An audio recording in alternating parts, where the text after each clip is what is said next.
Yung mga alagang manok na lalagyan. Ipinakita ko lang sa inyo mga katrabaders ang lalagyan ko dito na bago.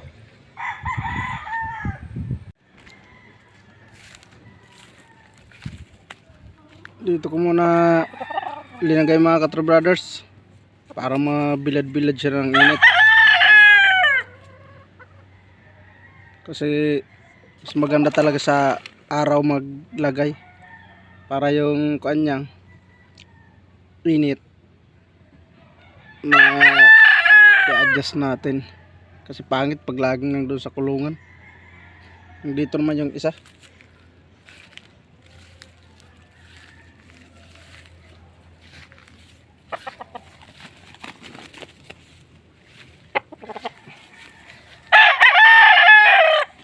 Ito pala yung kapatid nila.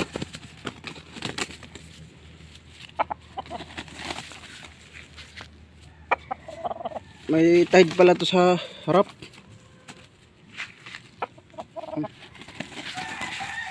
Tikot. Yun o.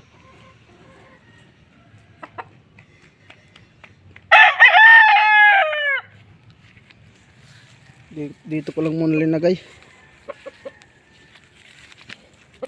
Yun.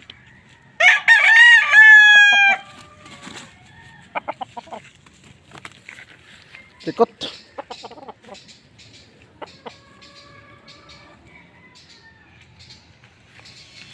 Tikot naman ako mga katrabaders.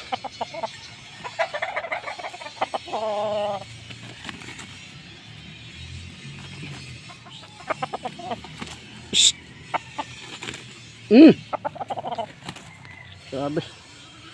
Tikot dito. Dito yung pinakamalaki natin.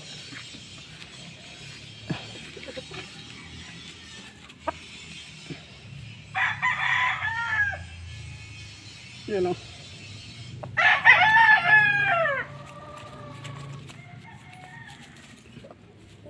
Yan. Malaki na natin na manok.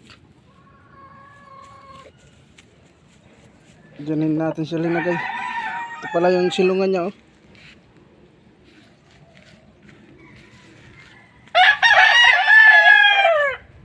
Simple lang yung mga talian ko sa kanila mga katrabaders.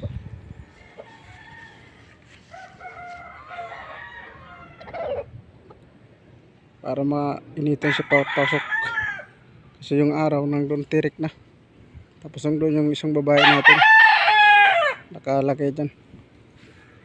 Tapos ito naman yung dapuan niya. Mababa lang. Sakto lang siya. Ganun lang mga katrabaders ang ating mga alagang manok. Ipinakita ko lang sa inyo mga katrabaders ang lalagyan ko dito na bago.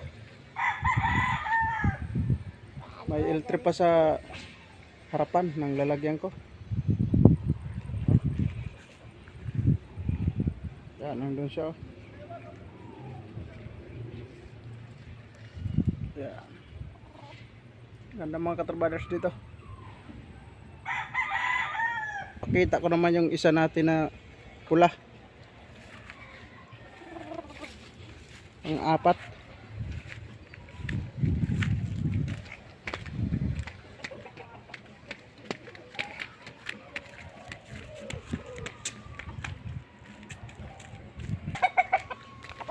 Yan. Ito yung isa natin na pula. Ito.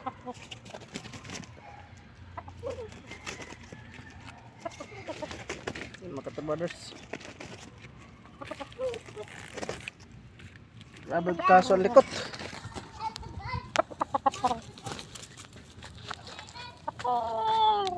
Likot ng manok na to. Pala nanalo na rin yan sa Malanday.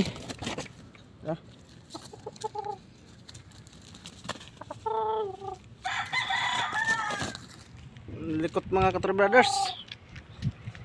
Sobra ang likot nitong manok. Ginawakan mo siya. Dalisan. Yan mga katrabaders oh. Susunod ko na lang mga katrabaders pagkita naman yung iba. Dito lang muna tayo. Thank you so much sa inyo dyan lahat.